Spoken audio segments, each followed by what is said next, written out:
Hello class. आज की video में हमारा जो टॉपिक कुछ नहीं है, एक्चुअली ये एक नेटवर्क का क्वेश्चन है जो हमको एक स्टूडेंट ने भेजा है और कहा कि सर ये क्वेश्चन हो नहीं रहा, तो एक बार समझा देंगे तो क्लियर हो जाएगा। तो मुझे लगता है कि एक बार इस पर वीडियो बननी चाहिए, क्योंकि ऐसा होता है कि जो कुछ माइन्यूट टॉपिक्स रहते हैं जो पूरे सिलेबस में हम कंक्लूड नहीं कर सकते, क्योंकि पूरा सिलेबस अगर आपको करना है तो उस पर रिसर्च करनी पड़ेगी, उसमें बहुत लंबा टाइम लगेगा और हमारा ध्यान जो है सिर्फ पेपर को पास करने की तरफ रहना चाहिए। तो जो जो जरूरी टॉपिक्स है वो हम डिस्कस कर लेते हैं। अगर कुछ को जो है टॉपिक्स छूट जाते हैं तो ऐसे में जो क्वेश्चन आते हैं उस टॉपिक को हम जो है क्वेश्चन के साथ में बताने की कोशिश करते हैं। तो देखो, पहले तो यही ध्यान जान लेते हैं कि सिग्नल जो है कितने कितने तरीके के होते हैं। जो हमारी वेवफॉर्म है जो हम इसमें नेटवर्क में पढ़ रहे हैं वो किस किस तरीके की हो सकती है। ठीक है, पहला क्वेश्चन बता दूं मैं आपको। वोल्टेज और करंट की कैरेक्टरिस्टिक दी हुई है कि वोल्टेज हमारी रैंप सिग्नल है और करंट हमारा पैराबोलिक सिग्नल है, और बताना है कि इस ग्राफ को देखते हुए, इन दोनों ग्राफ को देखते हुए, कि हमारा जो जिस एलिमेंट के अक्रॉस मेरा ये करंट और वोल्टेज मैंने अप्लाई किया हुआ है वो कौन सा एलिमेंट हो सकता है। तो देखो, इसमें हमारा क्या क्या आता है, जो हम इनपुट पे सिग्नल दे सकते हैं। तो इम्पल्स फंक्शन दे सकते हैं, दूसरा स्टेप फंक्शन दे सकते हैं, तीसरा रैंप फंक्शन दे सकते हैं, चौथा पैराबोलिक फंक्शन दे सकते हैं है ना। अब देखो होता क्या है, इम्पल्स की वैल्यू क्या है। इम्पल्स सिर्फ टी इक्वल टू जीरो पे नॉन जीरो होता है। ठीक है, इसकी वैल्यू कुछ होगी, अगर मैं वोल्टेज की टर्म्स में बात करूँ तो वी टी, ये टाइम इसका एक पल्स आएगी, वो भी कब, टी इक्वल्स टू जीरो पे। उससे पहले भी वो जीरो है, उसके बाद भी वो जीरो है। ठीक है, ऐसे फंक्शन को हम बोलते हैं इम्पल्स फंक्शन। ठीक है, जिसको रिप्रेजेंट करते हैं डेल टी से, इसको रिप्रेजेंट करते हैं डेल टी से। जो स्टेप फंक्शन है वो वही है हमारा DC function, T equals to zero से आगे के लिए नॉन जीरो है अगर वोल्टेज की टर्म्स में बात की जाए, और टी लेस देन जीरो के लिए जीरो है। मतलब जब हम सप्लाई देंगे उसके बाद से वो नॉन जीरो है, और टी लेस देन जीरो से वो जीरो है, और कांस्टेंट मैग्नीट्यूड है उसका। ठीक है, टाइम के साथ उसकी वोल्टेज चेंज नहीं हो रही। ये है हमारा स्टेप फंक्शन। तीसरा है हमारा रैंप फंक्शन। रैंप फंक्शन क्या होता है कि वो लगातार टाइम के साथ साथ बढ़ता रहता है। अगर ये मेरी वोल्टेज है और ये मेरा टाइम है तो एक लीनियर उसका जो है चेंज आएगा उसमें। हर 10 सेकंड में, मैंने कहा कि हर 1 सेकंड में वो 1 वोल्ट बढ़ रहा है, तो पहले 1 सेकंड में 1 वोल्ट रहेगा, अगली 2 सेकंड में 2 वोल्ट। जैसे इसमें देखिए, इसमें 2 सेकंड में 20 वोल्ट पहुंच गया। तो हमें ये बताने में बिल्कुल भी झिझक नहीं होनी चाहिए कि अगर इसमें 10 वोल्ट जब रहा होगा तो टाइम 1 सेकंड रहा होगा। ठीक है, ऐसे फंक्शन को हम बोलते हैं रैंप फंक्शन। तो इसको रिप्रेजेंट करते हैं यूटी से, इसको रिप्रेजेंट करते हैं आरटी से। ठीक है, उसके बाद आता है हमारा पैराबोलिक फंक्शन। पैराबोलिक क्या है कि वो टाइम के साथ साथ पैराबोलिक फॉर्म में जो है इंक्रीज होता रहता है, एक्सपोनेंशियल रेट से हमारा इंक्रीज कर रहा है ये फंक्शन।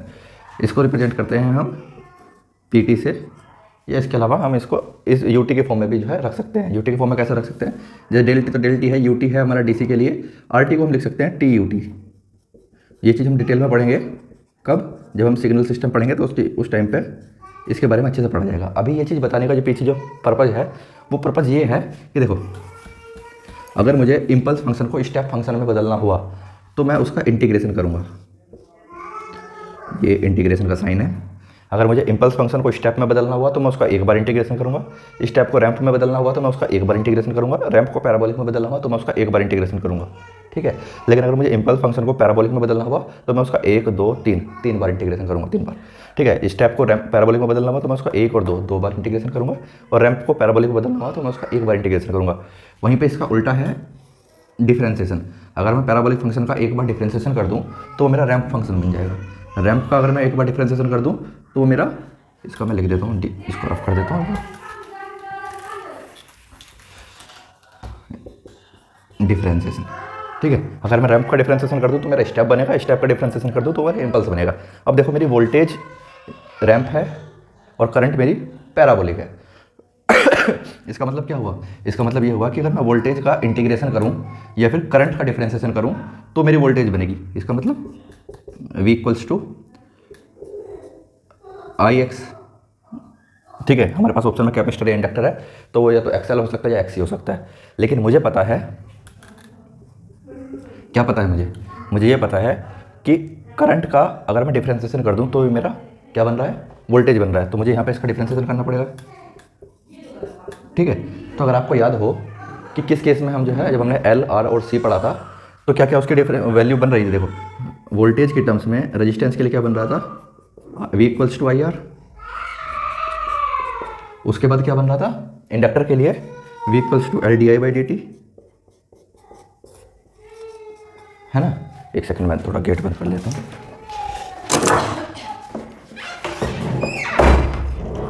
ठीक है, V equals to L D I by D T.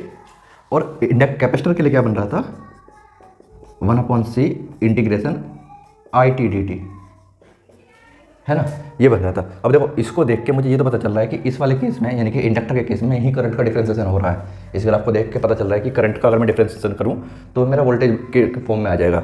और सिर्फ ऐसा कब होता है, इंडक्टर के केस में। तो देखो कैपेसिटर वाला केस कैंसिल हो गया, ये कैपेसिटर वाला केस कैंसिल हो गया। अब हमारे पास दो ऑप्शन बचते हैं, इंडक्टर या तो 2.5 हेनरी का या फिर 5 हेनरी का। इंडक्टर 2.5 हेनरी का तो मैं वोल्टेज का फॉर्मूला लिख लेता हूँ उसका, V T equals to L D I by D T.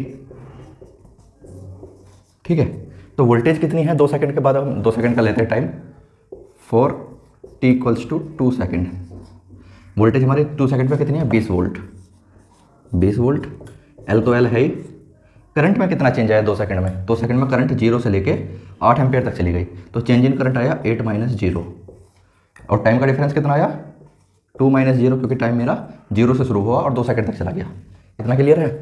इतना अगर क्लियर है तो बहुत अच्छी बात है, बस यही हमारा आंसर भी आ जाएगा, L इंटू 8/2, ये 1 ये 4, और यहाँ से L निकल के आएगा मेरा 20/4 बराबर 5 हेनरी। ठीक है, तो कौन सा ऑप्शन सही है मेरा, ऑप्शन डी मेरा सही है। 5/4 सही किया ना, हाँ सही है। ठीक है, तो ऑप्शन डी मेरा यहाँ से सही आएगा। अगर किसी को कोई भी डाउट है तो मुझे एक बार बता दे, अगर वो जो है क्वेश्चन पेपर पर सोल्व करने लायक होगा तो मैं पेपर पर सोल्व करके उसका सोल्यूशन प्रोवाइड कर दूंगा। अगर मुझे लगेगा कि इसकी वीडियो बना के देनी चाहिए तो मैं उसकी वीडियो भी आपको प्रोवाइड करा दूंगा। ठीक है, एक बार चेक कर लेते हैं, सही तो है। वोल्टेज 20 वोल्ट है, टाइम 2 सेकंड है, तो टाइम हमने 2 सेकंड रखा। एल तो एल है ही।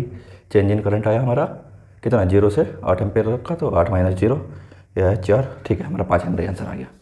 ठीक है, हो सकता है इसका आंसर जो है एक जगह मैंने देखा था उसका 2.5 हेनरी इसका आंसर लिखा था, लेकिन देखो हमारा सोल्व करने से 5 हेनरी आया है और हमने कोई गड़बड़ नहीं की है, तो मुझे लगता है कि इसका आंसर जो है 5 हेनरी ही आएगा।